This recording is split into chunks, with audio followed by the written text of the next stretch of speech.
नमस्कार, news top 9 मध्ये आपल्या सगळ्यांचं स्वागत. मी निखिला. सुरुवातीलाच आपण पाहूयात ओमिक्रॉनचा धोका. ओमिक्रॉन व्हेरियंटच्या पार्श्वभूमीवर 15 डिसेंबरपासून आंतरराष्ट्रीय विमानसेवा सुरू करण्याचा निर्णय लांबणीवर टाकण्यात आलेला आहे. केंद्रीय हवाई वाहतूक मंत्रालयानं एक आदेश जारी करून ही घोषणा केली आहे. महाराष्ट्र सरकारनं आंतरराज्यीय विमान उड्डाणांविषयी एक महत्त्वाचा निर्णय घेतला.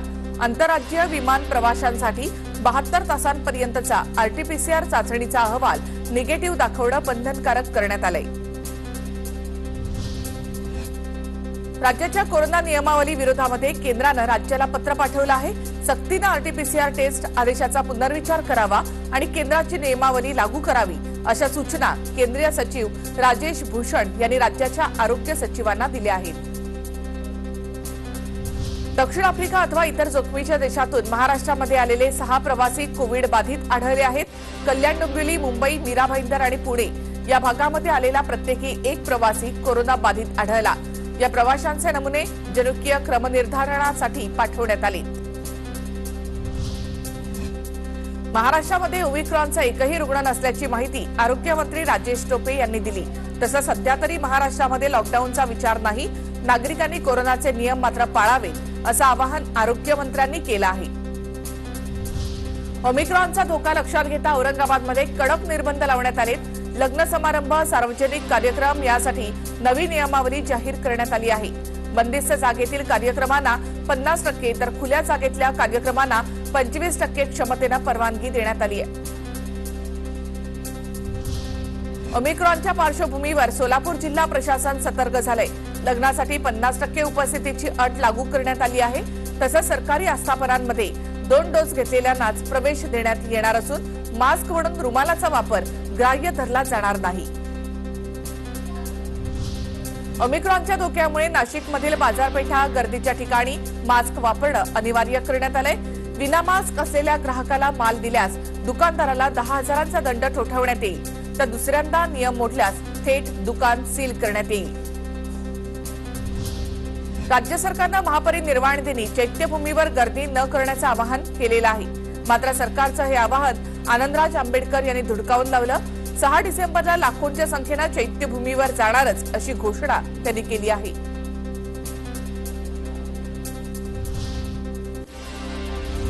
आज दिवसभरातल्या मोठ्या बातम्या आपण पाहूया. ममता बॅनर्जी यांनी सिल्व्हर ओक वर जाऊन राष्ट्रवादीचे अध्यक्ष शरद पवारांची भेट घेतली. 2024च्या निवडणुकांच्या अनुषंगानं आणि राष्ट्रीय पातळीवर सक्षम विरोधी पर्याय देण्यावर दोघांमध्ये 1 तास चर्चा झाली. सध्याच्या काळामध्ये एकत्रित नेतृत्व करण्याची गरज आहे. नेतृत्व कोण करेल हा मुद्दा बाजूला ठेवला पाहिजे असं शरद पवार यांनी म्हटलं. तर काँग्रेसला बाजूला सारून कोणताही पर्याय देणार नाही असं विधानही शरद पवारांनी ममता बॅनर्जी यांच्या समोरच केलंय. देशामध्ये कट्टरतावादाचं वातावरण असून या कट्टरतावादाविरोधात एक मजबूत आघाडी बांधली पाहिजे. त्यासाठी सर्वांनी एकत्र येणं आवश्यक आहे. तुम्ही अर्धा वेळ परदेशात असाल तर राजकारण कसं करणार असा सवाल करत ममता बॅनर्जींनी राहुल गांधींवर निशाणा साधलाय. आज जो परिस्थिति चल रहा है देश में, जैसा फैसिज्म चल रहा है, इसको खिलाफ में एक स्ट्रॉन्ग ऑल्टरनेटिव फोर्स बनाना चाहिए. अकेला कोई नहीं कर सकता है. जो स्ट्रॉन्ग जिधर में है उसको लेके करना पड़ेगा. और क्या यूपीए, अभी यूपीए नहीं है. यूपीए क्या है, शेयर करेगा बैठ के. वैयक्तिक महत्वाकांक्षेपेक्षा देश महत्वाचा असून भाजप विरोधातील लढाई अहंकारानं नाही तर एकजुटीनं लढली पाहिजे. काँग्रेस हाच भाजपला सक्षम पर्याय असल्याचं मत काँग्रेसचे प्रदेशाध्यक्ष नाना पटोले यांनी व्यक्त केलं आहे. देशाशी धोकाधडी करणारी भाजप जी आहे, या भाजपच्या विरोधात एकमेव पर्याय काँग्रेस आहे आणि गांधी परिवारावर आजही देशाच्या जनतेचा विश्वास आहे.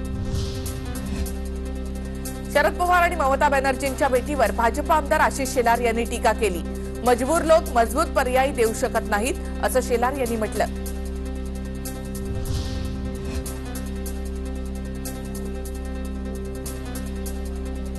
ममता बॅनर्जींनी मुंबईमध्ये आर्यन खान प्रकरणावरून भाजपवर जोरदार टीका केली.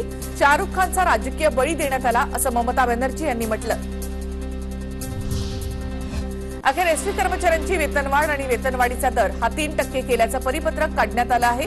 सध्या कामावर हजर असलेले एसटी कर्मचारी आणि अधिकाऱ्यांचं वेतन 10 डिसेंबरपर्यंत होणार असल्याचं कळतं. राज्यामध्ये दिवसभरामध्ये 1282 एसटी बसेस धावल्याची माहिती एसटी महामंडळानं दिली आहे. तसंच आज एसटी महामंडळाकडून 448 कर्मचाऱ्यांचं निलंबन करण्यात आलंय, तर 65 एसटी कर्मचाऱ्यांची सेवा समाप्त करण्यात आली आहे.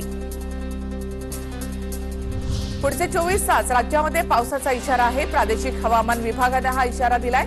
धुळे, नंदुरबार, नाशिक, पालघरला ऑरेंज अलर्ट, तर कोकण आणि मध्य महाराष्ट्रातील जिल्ह्यांना येलो अलर्ट जारी करण्यात आलेला आहे. आज दिवसभरामधल्या मोठ्या राजकीय बातम्या आपण पाहूया. महाराष्ट्रामध्ये भाजपच्या सरकारी दहशतवाद्यांनी दहशत माजवली आहे. याबाबत आम्ही ममता बॅनर्जी यांच्याशी चर्चा केल्याचं संजय राऊत यांनी म्हटलं. भाजपच्या सरकारी दहशतवाद्यांशी आम्ही पुरून उरलो असं ममता दिदी म्हणाल्याचं राऊत यांनी सांगितलं.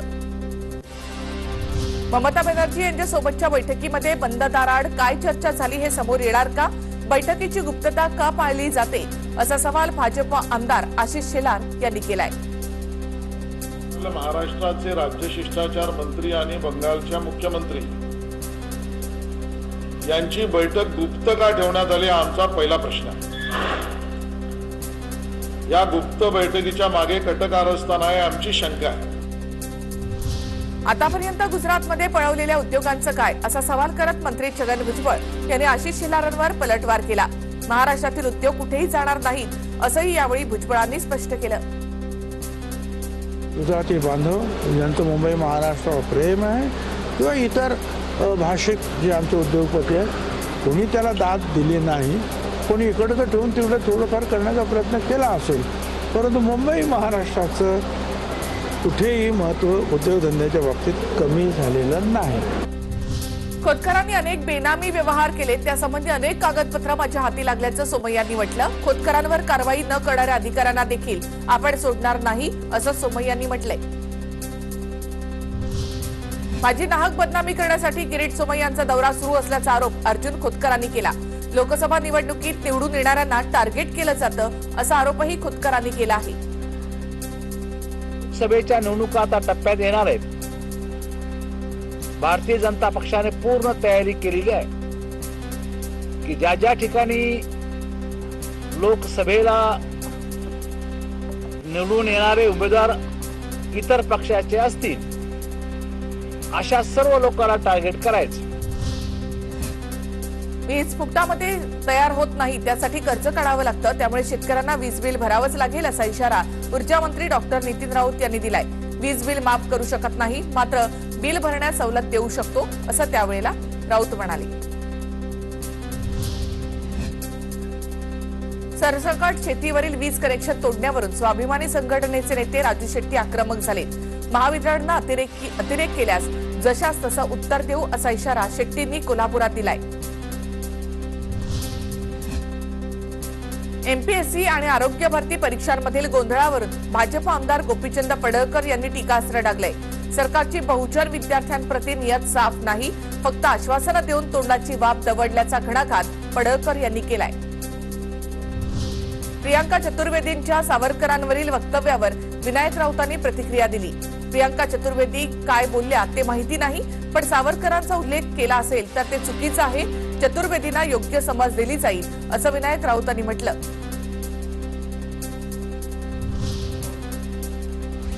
मुंबई आणि उपनगरामध्ये काय घडलं तेही आपण पाहूयात न्यूज टॉप 9 मध्ये.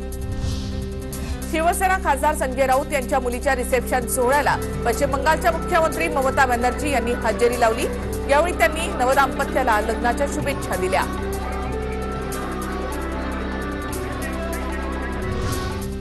संजय राऊत यांच्या मुलीच्या रिसेप्शन सोहळ्यासाठी आज दिग्गज नेत्यांनी हजेरी लावली आहे. उपमुख्यमंत्री अजित पवार यांच्यासह राज्यपाल भगतसिंग कोश्यारी, जया बच्चन यांनी सुद्धा रिसेप्शनसाठी हजेरी लावत नवदाम्पत्याला शुभाशीर्वाद दिले. सार्वजनिक वाहतूक व्यवस्थेबरोबरच बेस्ट प्रवाशांसाठी सुद्धा लसीकरणाचे नियम लागू करण्यात आलेत. 2 लसीचे डोस घेणाऱ्यांनाच सार्वजनिक वाहतुकीचा लाभ घेण्याची परवानगी देण्याचा निर्णय राज्य सरकारनं घेतलाय.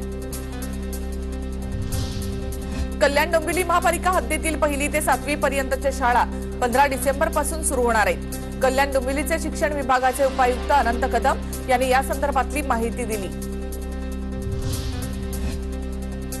अनेक वर्षांपासून प्रतीक्षेत असणारी पनवेल गोरेगाव लोकल रेल्वे आजपासून सुरू झाली।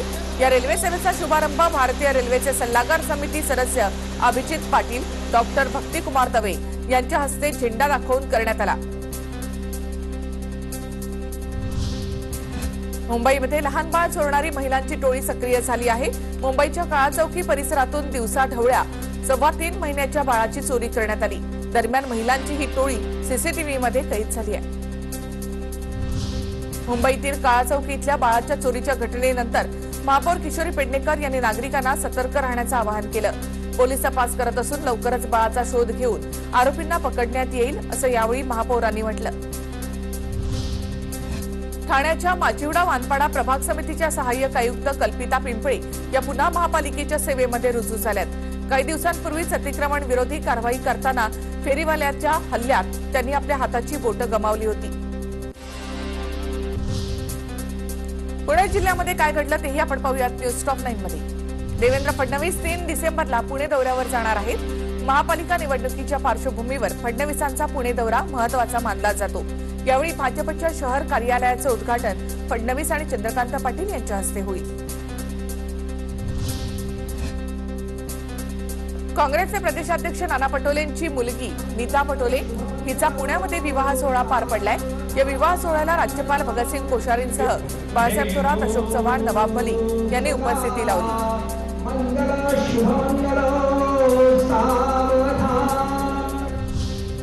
राज्यातील जिल्हा परिषद आणि पंचायत समित्यांमधील सदस्यांची संख्या वाढवण्याचा निर्णय राज्य सरकारनं घेतलाय। पुण्यातील जिल्हा परिषद सदस्यांची संख्या 75 आहे, मात्र आता 7 वाढ होऊन ती एकूण 82 इतकी होणार आहे। पंचायत समिती सदस्यांची संख्या देखील 164 होईल। पुणे जिल्हा मध्यवर्ती सहकारी बँकेच्या संचालक मंडळाच्या पंचवार्षिक निवडणुकीचं बिगुल वाजलेलं आहे। त्यासाठी आज राज्यमंत्री दत्तात्रय भरणे यांनी ब वर्गामधून उमेदवारी अर्ज भरला। 2 जानेवारी 2022 ला संचालक पदासाठी मतदान होणार आहे। पिंपरी चिंचवड महापालिकेचे राष्ट्रवादीचे माजी महापौर डब्बू आसवाणी यांचं नाव मतदार यादीमधून वगळल्याचं समोर आलं। या प्रकरणी संबंधितांवर कारवाई करण्यात यावी अशी मागणी आसवाणी यांनी केली। पुण्यामधील प्रभा कंपनीच्या मॅनेजरला मनसेनं दणका दिलाय। कंपनीतील महिला कर्मचाऱ्यांसोबत गैरवर्तन करणाऱ्या मॅनेजरला मनसे माथाडी कामगारांनी चोप दिलाय।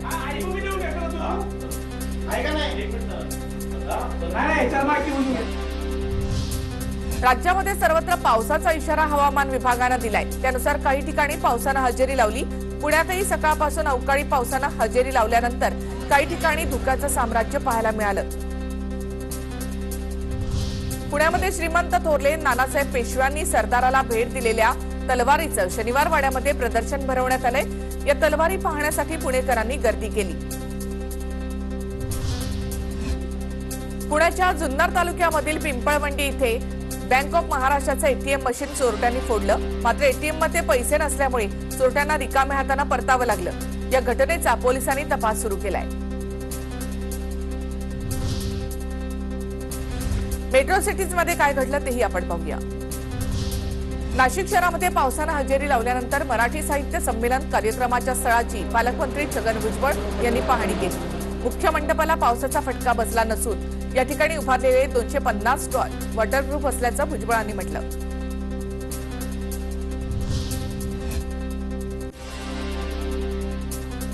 नाशिकचे माजी महापौर दशरथ पाटील यांनी साहित्य संमेलनावर नाराजी व्यक्त करत पालकमंत्री भुजबळ यांच्यावर टीका केली आहे। साहित्य संमेलन कुणाच्या मालकीचं नाही, ते सर्वांचं आहे। कुणीही मालकी असल्यासारखं वागत असेल तर ठोकून काढू असा इशारा त्यांनी यावेळी दिला।